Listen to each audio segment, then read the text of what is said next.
Hi friends! Today we'll talk about how to fix or how to solve your Twitter app. To know how to fix or how to solve your Twitter app problem, you should just go to settings. Here in this page we click apps, default apps, app settings.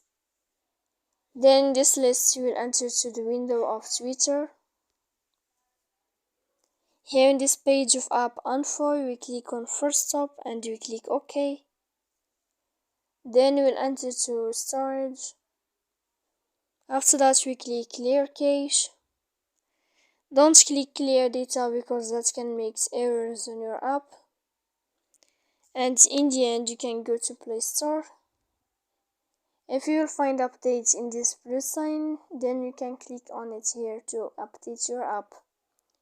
So please don't forget to support us by like and subscribe. See you next time in another